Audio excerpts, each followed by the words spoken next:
Hey, everybody. Thanks for joining us back again in Genesis.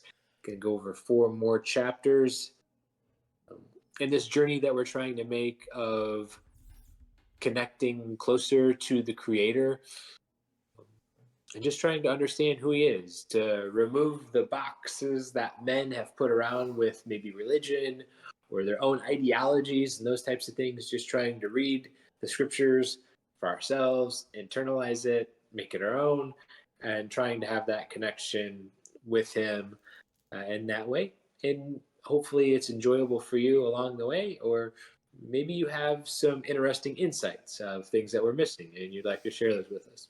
We'd love to hear them. Our desire is to create a community of people who fear God and are on a journey to be able to connect to Him deeper, to be able to figure out maybe what their life purpose is, how they live a healthier life in today's society, in today's age, and what that looks like. Because that's a struggle I have, and that's why I'm doing this. Yeah, I think that's a struggle we both have, and it's a lot of a lot of people have that same struggle. So it's kind of why we started this in the first place. So yeah. All right.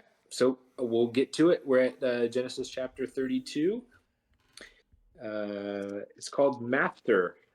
Is Early in the morning, Laban got up, kissed his sons and daughters, and blessed them. Then Laban left and returned to his own place. Yaakov went on his way, and angels of God met him.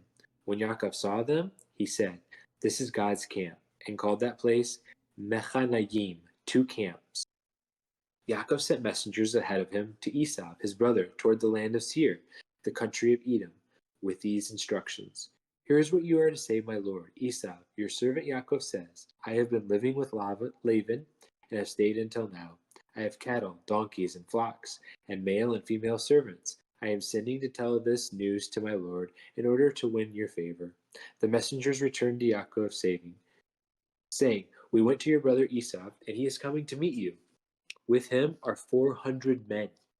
Yaakov became greatly afraid and distressed. He divided the people, flocks, cattle, and camels with him into 2 camps, saying, If Esau comes to the one camp and attacks it, at least the camp that is left will escape. Then Yaakov said, God of my father Abraham and God of my father Yitzhak, Adonai, who told me, Return to your country and your kinsmen, and I will do you good. I am not worthy of all the love and faithfulness you have shown your servant, since I crossed the Jordan with only my staff. But now I have become 2 camps. Please rescue me from my brother Esau. I'm afraid of him, afraid he'll come and attack me, without regard for my mothers or children. Without regard for mothers or children. You said, I will certainly do you good and make your descendants as numerous as the grains of the sand by the sea, which are so many they can't be counted. He stayed there that night. Then he chose from among his possessions the following as a present for Esau his brother: 200 female goats and 20 males, 200 female sheep and 20 males, 30 milk camels and their colts, 40 cows and 10 bulls, 20 female donkeys and 10 colts. He turned them over to his servants, every drove by itself, and sat to his servants, Cross over in front of me, and keep a space between each drove and the next one. He instructed the servant in front. When Esau my brother meets you, and asks you, Whose servant are you? Where are you going? And whose animals are these? Then you are to say, They belong to your servant Yaakov, and they are a present he has sent to my lord Esau, and Yaakov himself is just behind us. He also instructed the second servant and the third, and all that follow the droves. When you encounter Esau, you are to speak to him in the same way, and you are to add, and there, just behind us, is your servant Yaakov. For he said, I will appease him first with the present that goes ahead of me. Then, after that, I will see him myself, and maybe he will be friendly toward me. So the present crossed over ahead of him, and he himself stayed that night in the camp. He got up that night, took his 2 wives, his 2 slave girls, and his 11 children, and forded the Yabok. He took them and sent them across the stream. Then he sent his possessions across, and Yaakov was left alone. Then some man wrestled with him until daybreak. When he saw that he did not defeat Yaakov, he struck Yaakov's hip socket, so that his hip socket was dislocated while wrestling with him. The man said, "Let me go, because it's daybreak." But Yaakov replied, "I won't let you go unless you bless me." The man asked, "What is your name?" And he answered, "Yaakov." Then the man said, "From now on you will no longer be called Yaakov, but Yisrael, because you have shown your strength to both God and men and have prevailed." Yaakov asked, "Please tell me your name." But he answered, "Why are you asking about my name?" and blessed him there. Yaakov called the place Penei El, face of God, because I have seen God face to face, yet my life is spared. As the sun rose upon him, he went on to he went on past Penei El, limping at the hip. This is why to this day the people of Israel do not eat the thigh muscle that passes along the hip socket, because the man stroked Yaakov's hip at its socket.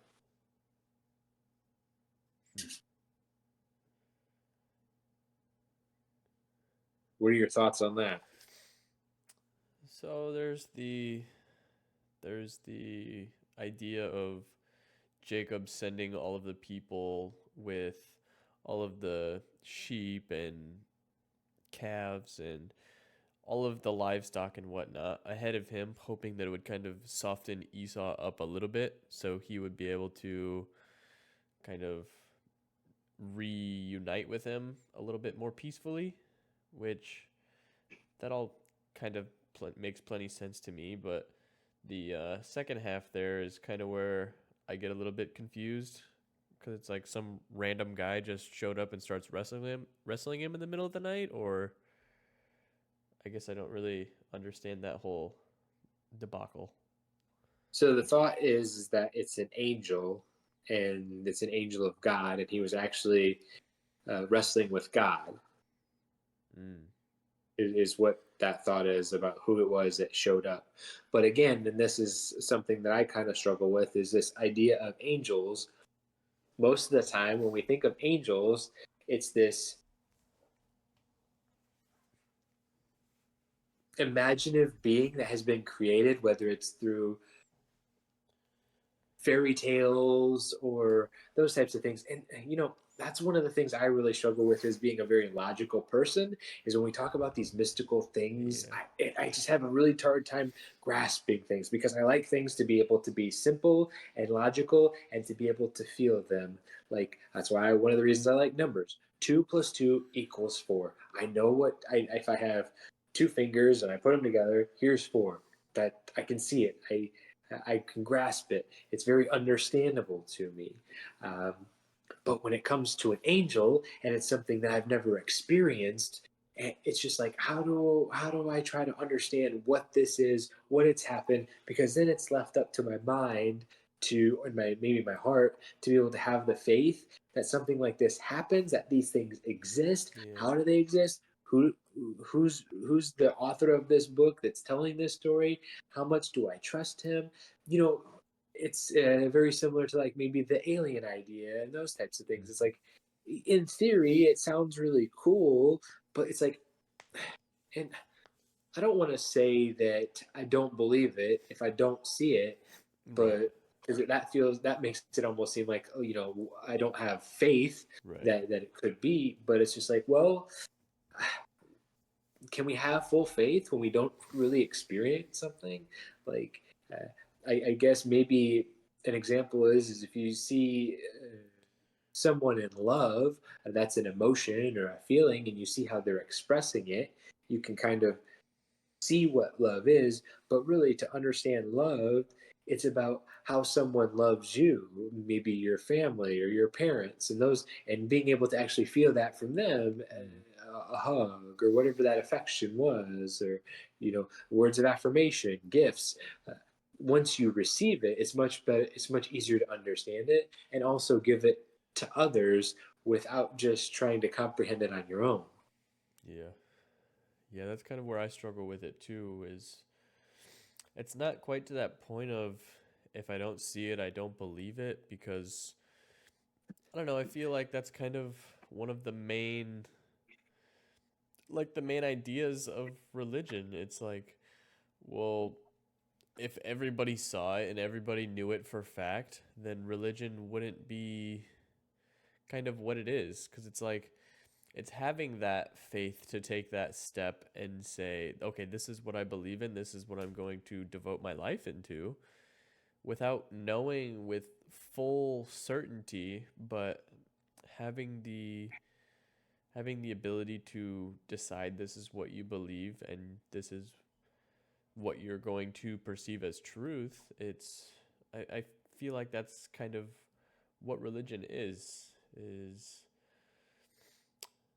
I don't know. It's just kind of putting your faith into something, I guess. I don't really know how to explain it. And I agree, and I completely understand where you're coming from with that.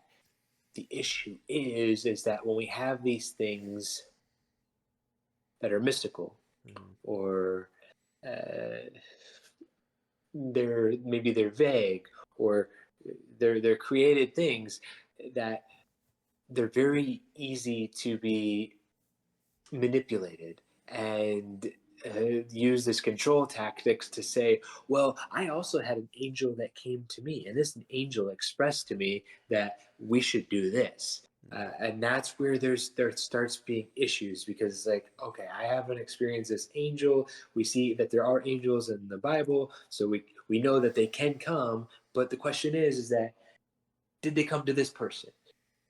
And that's where it goes back through where we have the Torah, the Old Testament, that dictates what the laws are, and in the New Testament you have like the fruits of the Spirit, and so we can use those to somewhat dictate how this person has always acted, who they've always been, to see how their actions line up, to Mhm. see if they've had an agenda previously, how they've manipulated things previously, to then maybe give that some credence. But it's really, really hard for me. And I think a lot of it is I have trust issues, like Mhm. 100%. I have trust issues. And so trying to work on those and hoping that maybe I won't have as many trust issues with God, and that my emuna, my faith, will be strengthened. And as I try to draw closer to Him, and have that bond to where He's more important to me than any other relationship that I have. But right now, he feels so far away, because I speak and I don't hear him speaking back. Whereas me and you, we talk, Mhm. we share these types of things, and I feel that love that I have for you, and you, and what you share, and how you talk to me, and that you comfort me. Mhm. But with him, I don't know how to feel that comfort. It's really hard. Right. Yeah. Well said. So one of the things, I guess, the last thing that I wanted to bring up about this is this dude. Could you imagine, like Jacob, right? So Mhm. he's coming out there in the camp. God has told him that he's going to meet Esau, and Mhm. like it's like, okay, yeah, like, okay, so yeah, I just started a new job, or whatever it might be, and then you looks up, is like, well, why is he coming at me? Like, this Yeah. wasn't what I was expecting. I was expecting him to be there. Like, we just kind of go, we have the meet and greet, and then it's like the butterflies start setting in, the stress starts setting in, your stomach, your heart goes down to your stomach, and it's just like, oh no, like, did I hear something improperly? And then like all the anxiety, it's like, okay, so what do we do here to try to do the best of this situation? All right, let's split into two groups, Mhm. because hopefully one of us won't die if he does come. And but now you can see the wheels are spinning, Mhm. and it's less of that trusting God. uh, and this is Yaakov, somebody who seems to be a very righteous person, someone who was written about. So Mhm. that just like, I mean, I think we all have those moments where we believe something so much, and it's like, okay, yeah, yeah, and then it's just like you go to do it, and it's like, oh wait, this is not Yeah. going how I expected. And it's like, oh no, dude, like, and we're talking about death here. Like, this Yeah. isn't like, Yeah. uh, Yeah. like this isn't like you studied for a test and you go in the next morning and be like, oh yeah, I'm gonna ace this, and then the test gets laid out in front of you, and you're just like, I didn't study like any of these questions. Like, Mhm. none of these questions are what I studied. This is like, what the heck, Yeah. dude? Like, this is not good. Or we were watching the video of the pictures, and okay, and this wasn't the picture. Like, we're Mhm. facing the picture today that we didn't watch video on. Like, I don't know anything about them. It's Yeah. like we're screwed. So Yeah. But it's that taken to the nth degree of it's either you die or you don't. So Yeah, yeah, life or good death, luck. dude. Like, yeah, I mean, I've never had to face something like that unless maybe, maybe like we're going down to Miami. It's like, hey, we're gonna go down to downtown Miami to a nice place, and we make a wrong turn, and we're in like a not so great area, and Yeah. there's people walking out with like guns on their hips and stuff like that, and it's like, okay, maybe like that might be something comparable, but I'm not really Right. trying to go do anything like Yeah, yeah. that. Yeah. Yep. Alrighty. You want me to continue? Yep, 33. Alrighty. Jacob looked up, and there was Esau, coming with his 400 men. So he divided the children among Leah, Rachel, and the two female servants. He put the female servants and their children in front, Leah and her children next, and Rachel and Joseph in the rear. He himself went on ahead and bowed down to the to the ground 7 times as he approached his brother. But Esau ran to meet Jacob and embraced him. He threw his arms around his neck and kissed him, and they wept. Then Esau looked up and saw the women and children. Who are these with you? He asked. Jacob answered, They are the children God has graciously given your servant. Then the female servants and their children approached and bowed down. Next, Leah and her children came and bowed down. Last of all came Joseph and Rachel, and they too bowed down. Esau asked, What's the meaning of all these flocks and herds I met? To find favor in your eyes, my lord, he said. But Esau said, I already have plenty, my brother. Keep what you have for yourself. No, please, said Jacob. If I have found favor in your eyes, accept this gift from me. For to, for to see your face is like seeing the face of God. Now that you have received me favorably, please accept the present that was brought to you, for God has been gracious to me, and I have all I need. All because Jacob insisted, Esau accepted it. Then Esau said, Let us be on our way. I'll accompany you. But Jacob said to him, My lord knows that the children are tender, and that I must care for the ewes and cows, and they are nursing their young. If they are driven hard just one day, all the animals will die. So let my lord go on ahead of his servant, while I move along slowly at the pace of the flocks and herds before me, and the pace of the children, until I come to my lord in Seir. Esau said, Then let me leave some of my men with you.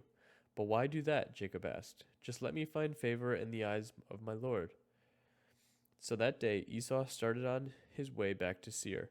Jacob, however, went to Succoth, where he built a place for himself and made shelters for his livestock. That is why this place is called Succoth. After Jacob came from Padan Aram, he arrived safely at the city of Shechem in Canaan and camped within sight of the city. For 100 pieces of silver he bought from the sons of Hamor, the son of Shechem, the plot of ground where he pitched his tent. There he set up an altar and called it El Elohi Israel.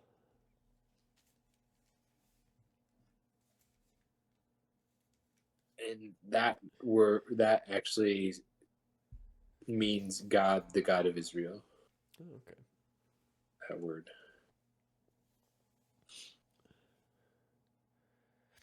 Anything you wanted to So point out there? yeah, I think so. Like we just discussed, that Jacob was somewhat fearful of what was about to happen. He comes up there, ends up being not such a bad interaction with Esau as they meet. And I think sometimes when we get overwhelmed or we get excited, it's very easy to just be like, okay, like breathe. And then Esau was like, hey, let's just go over there. And I think it would have been very easy for Jacob to be so excited, filled with excitement. He was like, yeah, let's go enjoy, brother. We're back. Mm-hmm. And he still was able to stay grounded, have that mindset to realize, listen, we're traveling with small children, with small animals. Like we got to stay on pace. We're not going to kill these things. And I think sometimes maybe we as men, especially if we have like kids with us or something like that, and we're with our family, where it's easy to you see other guys, it's like let's go play basketball, and then it's just like leave everybody else Mm. behind. And so he had that due diligence to be a man, to be a leader, to stay back, and to make sure that his family was taken care of I think it's just another one of that masculine traits of being a leader that sometimes I think in today's society, we as men can still want to be boys and go enjoy the celebrations or to go do the things of our own pleasures without staying grounded in like what the purpose is of what we're trying to accomplish. Hmm. I mean, yeah, because at the end of the day, he wanted to celebrate, but he realized he has responsibilities still. Like he sees his brother, he loves his brother very much, but at the end of the day, he has responsibilities to take care of the women and children that are with him. He has responsibilities to take care of all the animals that are with him.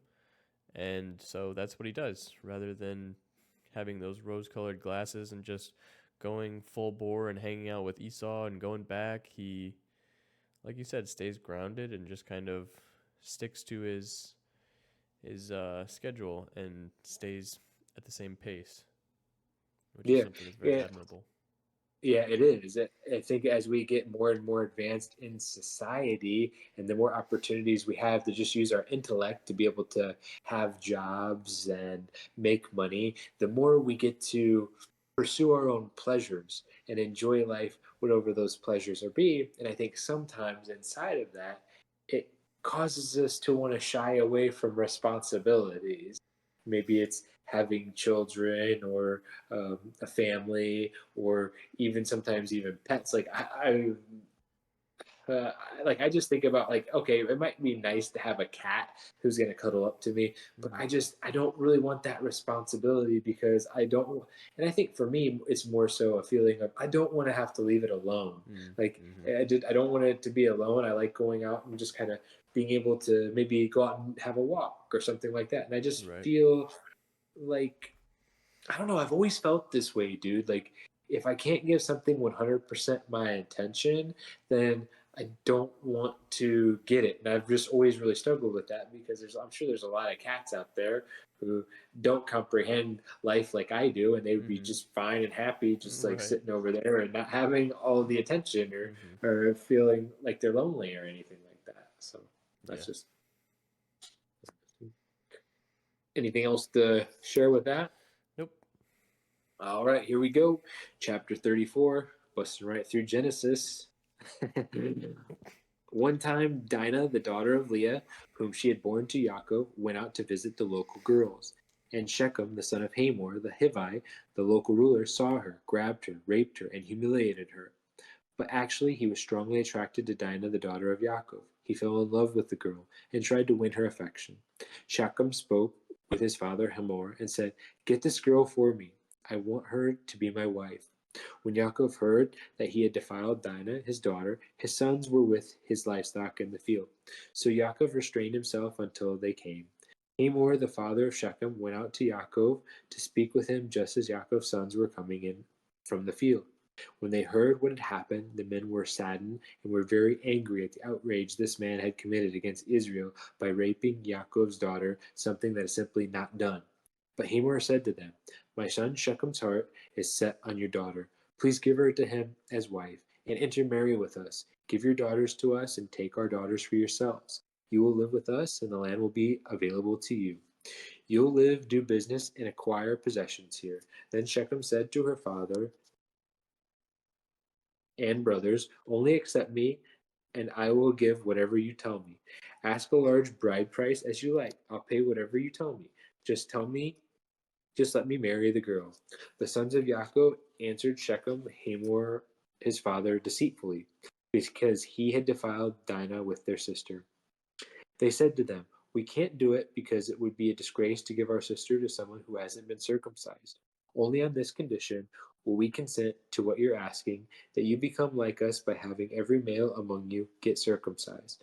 Then we'll give our daughters to you, and we'll take your daughters for ourselves, and we'll live with you and become one people.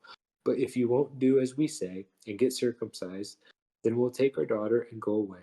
What they said seemed fair to Hamor and Shechem, the son of Hamor, and the young man did not put off doing what was asked of him, even though he was the most respected member of his father's family, because he so much wanted Yaakov's daughter. Hamor and Shechem, his son, came to the entrance of their city and spoke with its leading men. These people are peaceful toward us. Therefore, let them live in the land and do business in it. For, as you can see, the land is large enough for them. Let us take their daughters as wives for ourselves, and will give them our daughters. But the people will consent to live with us and become one people only on this condition, that every male among us gets circumcised, as they themselves are circumcised. Won't their cattle, their possessions, and all their animals be ours? Only let's consent to do what they ask, and then they will live with us. Everyone going out the city's gate, listened to Hamor and Shechem his son. So every male was circumcised, every one that went out the gate of the city. On the third day after the circumcision, when they were in pain, two of Yaakov's sons, Shimon and Levi, Dinah's brothers, took their swords, boldly descended on the city, and slaughtered all the males. They killed Hamor and Shechem his son with their swords, took Dinah out of Shechem's house, and left. Then the sons of Yaakov entered over the dead bodies of those who had been slaughtered, and plundered the city in reprisal for defiling their sister. They took their flocks, cattle, donkeys, and everything else, whether in their city or in their field, everything they owned. Their children and wives they took captive, and they looted whatever was in the house. But Yaakov said to Shimon and Levi, "You have caused me trouble by making me stink in the opinion of the local inhabitants, the Canaanite and the Perizi.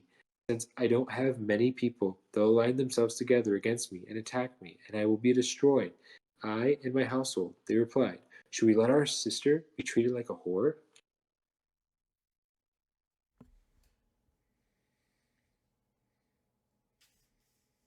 What are your thoughts on that? I mean,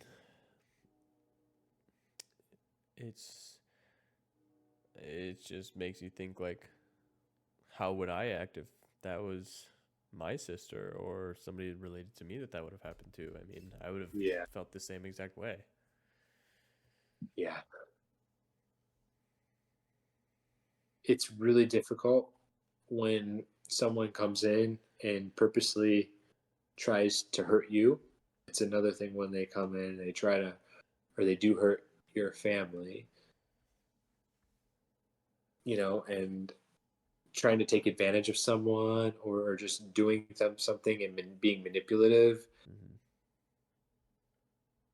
I think, in the next chapter, we'll kind of hear what God has to say about those types of things. But it's that anger and those things that arouse within us that can really just overcome us and make us think not super logically. I mean, today's day and age, if something like that happens and you go do something like that, like, you're going Hmm. to spend the rest of your life in jail for trying to seek out, Justice. yeah, justice. Yeah, exactly. Yeah, that's the word I was thinking of. You're trying to seek out justice because that wasn't fair. Uh, it's like, I think earlier we had read about a tooth for a tooth. Uh, and there was one person that was really responsible for all of this, and so it should have been that one person that was dealt with, right, Hmm. and Yeah. be left at that. Yeah. And yeah, I think it's also about creating boundaries and fences for things like this to be minimized and not happening. If you look in towns, that's why we've set up fences and gates and stuff so that neighbors can't get in or they can't get around. And we're all trying to keep our family safe. Right. Yeah.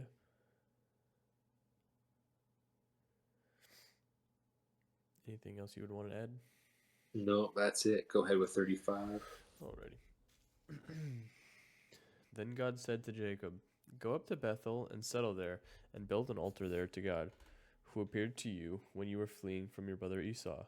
So Jacob said to his household and to all who were with him, "Get rid of the foreign gods you have with you, and purify yourselves and change your clothes. Then come, let us go up to Bethel, where I will build an altar to God, who answered me in the day of my distress, and who has been with me wherever I have gone." So they gave Jacob all the foreign gods they had, and the rings in their ears, and Jacob buried them under the oak at Shechem. Then they set out, and the terror of God fell on the towns all around them, so that no one pursued them. Jacob and all the people with him came to Luz, that is Bethel, in the land of Canaan. There he built an altar, and he called the place El Bethel, because it was there that God revealed himself to him, where he was fleeing from his brother. Now Deborah, Rebekah's nurse, died and was buried under the oak outside Bethel, so it was named Alon Bakuth. After Jacob returned from Padan Aram, God appeared to him again and blessed him. God said to him, "Your name is Jacob, but you will no longer be called Jacob. Your name will be Israel." So he named him Israel. And God said to him, "I am God Almighty. Be fruitful and increase in number. A nation and a community of nations will come from you, and kings will be among your descendants. The land I gave to Abraham and Isaac I also give to you, and I will give this land to your descendants after you." Then God went up from him in the place where he had talked with him. Jacob set up a stone pillar at the place where God had talked with him, and he poured out a drink offering on it. He, he also poured oil on it. Jacob called the place where God had talked with him Bethel. Then they moved on from Bethel. While they were still some distance from Ephrath, Rachel began to give birth and had great difficulty. And she was having great difficulty in childbirth. The midwife said to As she was having great difficulty in childbirth, the midwife said to her, "Don't despair, for you have another son." As she breathed her last, for she was dying, she named her son Ben-Oni, but his father named him Benjamin. So Rachel died and was buried on the way to Ephrath, that is Bethlehem. Over her tomb, Jacob set up a pillar, and to this day that pillar marks Rachel's tomb. Israel moved on again and pitched his tent beyond Migdal Eder. While Israel was living in that region, Reuben went in and slept with his father's concubine, Bilhah, and Israel heard of it. Jacob had 12 sons. The sons of Leah, Reuben the firstborn of Jacob, Simeon, Levi, Judah, Issachar, and Zebulun. The sons of Rachel, Joseph and Benjamin. The sons of Rachel's servant Bilhah, Dan and Naphtali. The sons of Leah's servant Zilpah, Gad and Asher. These were the sons of Jacob who were born to him in Padan Aram. Jacob came home to his father Isaac in Mamre, near Kiriath Arba, that is Hebron, where Abraham and Isaac had stayed. Isaac lived 180 years, then he breathed his last and died and was gathered to his people, old and full of years, and his sons Esau and Jacob buried him.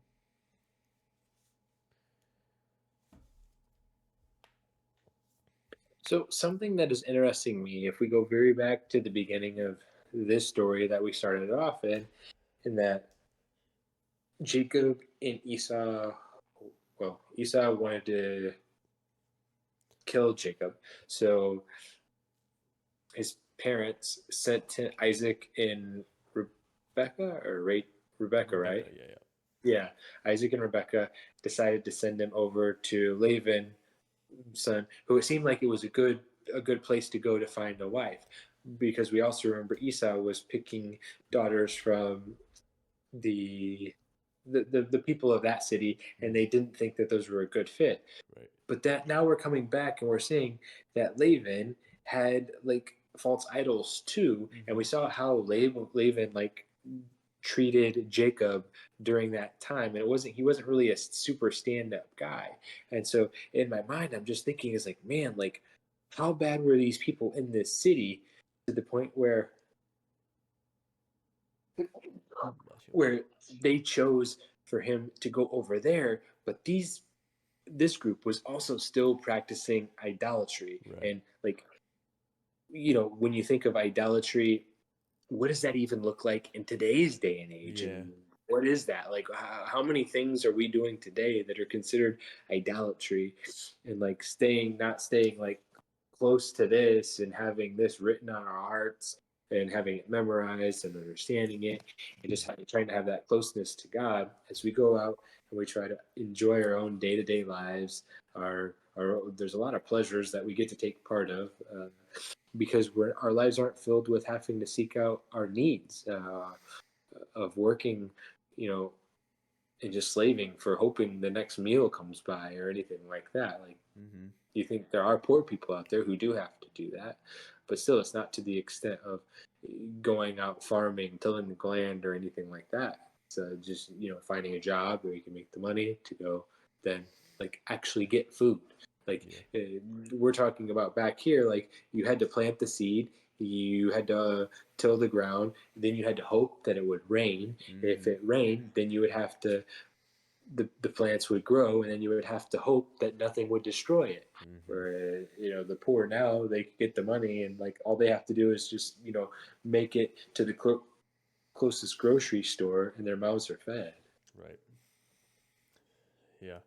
I think it's easy to kind of look at this and kind of I don't know, dissociate from this because oh, that's just ancient text. We don't have idols anymore that we carry around with us, but it's like I always think of it in the sense of like what are you doing with your time, with your money, with your I don't know, just you as a person that is taking you further and further away from God and further away from the kind of person you want to be and the person that you know you should be. Like, just all of the temptations that we fold into day after day and how those are affecting us. And it's just kind of something that we don't give up, but we know we should. It's kind of like the same thing, I guess, to me. Yeah. And I think even as we go farther and farther and farther into society, even how it looks like, I think, inside the church, like I think how you look at churches from the 80s and the 90s and how maybe religious they were, or strict oriented, where a lot of religious organizations, like they were kind of opposed to drinking, and to now where it's like it's more accepted. Mm-hmm. And it's just amazing how, as society changes and the societal norms change, how maybe some of the religious norms have changed. Even if you start looking at like the music, like that was sung back then, it's Mm-hmm. like hymns, and now it's more like just like Mm-hmm. loud and just, yeah, it's amazing because technology is also makes things beautiful, and there's some, not to say that there's not any great songs, but it's just how do we really find the heart condition of what it is we're doing? How do we find out what our true intentions are? And I think that's the important thing that um, that we're looking for. I heard somebody say this earlier this week, and it was like, what is your? They were asked, what is your goal at the end of your life? Um, and they said that at the end of my life, when I stand before God, that He would say, "Well done, good and faithful servant." And trying to look at our own lives and seeing what that's like. And I know that I'm in a position right now, um, where I'm struggling to try to find out what that looks like and how do I become that. Because I think from one side, it's easy to go to the wilderness in the hills of South Dakota and think, oh, well, I have to go live by my own. I have to go get rid of all the internet, live like the Amish to be able to live off the land and do that. And it's like, I don't want to do that. Yeah. Like, that sounds miserable and Yeah. terrible. But then it's like, okay, well, no, I can go do whatever pretty much I want. I just have to believe, and I can cover my eyes to all of these things, and none of this is going to affect me because I have faith, and my faith is super strong, and it's not going to deteriorate me. It's like, well, that didn't work. So, what how do we maneuver back and through this life and society? And is it working together? Is it trying to separate? Uh, how do we do this? How do we do this? It's not easy, and we're all dealing with this at different levels because we're all at different stages of life. You think about going from a private school 8th grade to high school, like that's already something that's really, really overwhelming. Like there's people who are going from 15-year-old to 16-year-old to now they're behind this 4,000-pound machine that can go 120 Yeah. miles an hour. It's like, Like you talk about getting stressed or anything like that, or there's someone who's going to be moving from New York all the way to California for a huge life change, or there's a couple that's expecting their very first baby, Mm-hmm. and they don't know what to do or what this likes, and now it's screaming and yelling, and they're trying to figure that out. Now there's two people that are becoming one, and they don't know what married life is like or Mm-hmm. what how to connect and how to work it all out. But it's part of that process of maneuvering back and forth and figuring these things out, which also, while it seems overwhelming, it's also where the excitement comes in, right? Yeah, that's very true. Yeah. Yeah. And I think one of the things that you said was at the end of your life, you want to stand before God and you want to hear or you want Him to say to you, "Well done, my faithful servant." And just the kind of undertone in that is being a servant to God, but not only that, it's just like realizing that His creation and being a servant to everything that He's created, whether it be a servant to nature and trying to help everything grow in unity, or just being a loving, caring person to everybody, regardless of your expectations, your previous encounters with that person, just being able to truly realize that you may not be able to communicate with the creator. But if you truly believe the creator created everything and everyone, then why not be a servant to everything that you see? Because you were created by him, but so was the person that just made you off and cut you off, made you mad and cut you off in traffic. So is that little rodent that you're killing or whatever. It's just being mindful of that and just being the best servant possible and just ha- I don't know, just that being that I don't know, just making everything unify and be one, I guess. Yeah, what I'm hearing you say is it's talking about one, our heart condition, where our heart's at.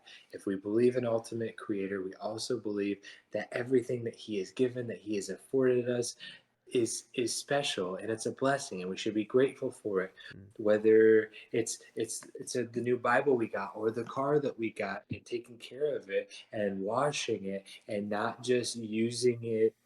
I mean, it's a temporary object that we're gifted with to be able to use, but that it's not just something that we should waste. mm-hmm, Uh, or our friendships, or mm, like, especially for me, like animals, like seeing people like just like hitting animals or anything like that, it's really really sad. That's something that's really special about kosher. I don't know how much you know about that, but in order for something to be deemed kosher, it has to be killed in the most humane way possible.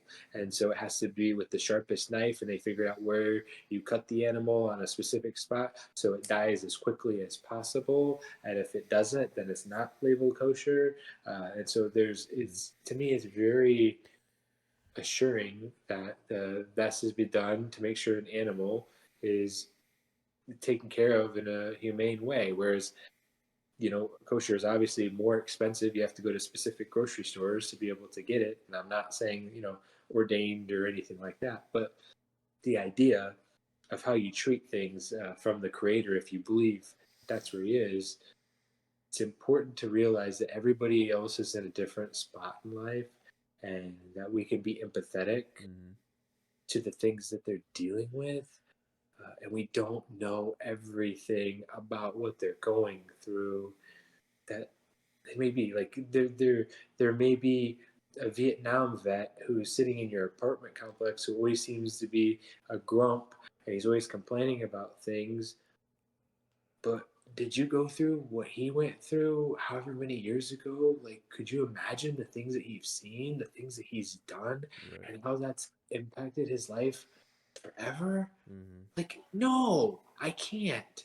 And when I was 18, that was the last thing that I wanted to do, Mm. was to go and put myself in a position where I was going to be willing to give up my life and put it on the line for this country.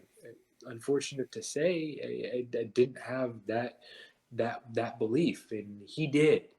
Mm-hmm. Uh, and he had to do some really difficult things that he probably didn't want to do, and he maybe have that guilt and that shame associated with him on a constant basis. Now, dude, that's a really difficult pill to swallow. Or a family who has maybe just lost their child, or someone who's just lost their job. Like, there's a lot of stress going on. There's a lot of things that are happening to people every single day that you don't know about. And it's so easy for us to just Mm. want to just keep arguing and banging heads with each other instead of just trying to connect and being empathetic and loving and caring, man. Mm-hmm.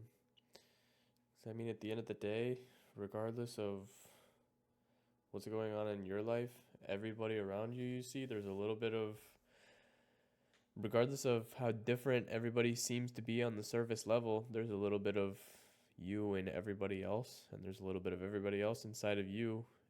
If there's a creator, if you truly believe that, then you believe that you're all the same in a sense.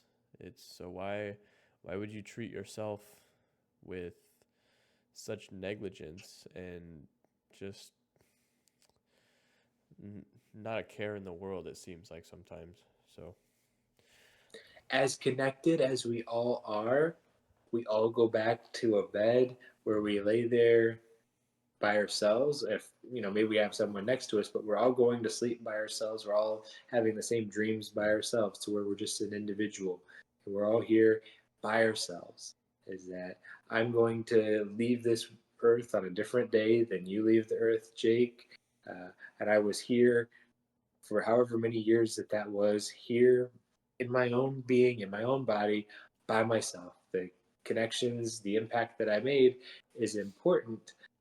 But also, while I'm here by myself, I have the opportunity to be able to connect with other people in Mm-hmm. His creation, and to make this a very special and unique time while I'm granted this life here. Yeah, I agree. So, something I wanted to share is, when we started this podcast, I was really struggling, kind of knowing this big dilemma that I have between um, Christianity and Judaism, and kind of like, it's like, whoa, okay, we have these two major religions. One says this, one says this. They say that neither one of them are right. Like, Mm-hmm. they're like, oh, in order to really feel like you're right and accepted, you have to fully submit to this one or fully submit to this one. And in doing so, I've been to some churches over the past couple weeks, and some of the questions that I've just been thinking about is, when I think about Judaism, is that they don't have this savior that has came and given them the grace to be accepted. Mm-hmm. So it's like, I'm wondering, like, how do they deal with this burden? Is that what life is? Is this life still just this burden, where they're trying to deal with their sins in a manageable way? Mm-hmm. They're trying to have those sacrifices. They're trying to live up to those expectations still. Whereas when you go to these Christian churches, everything seems to be a celebration. Like, there's celebrations because the grace has happened.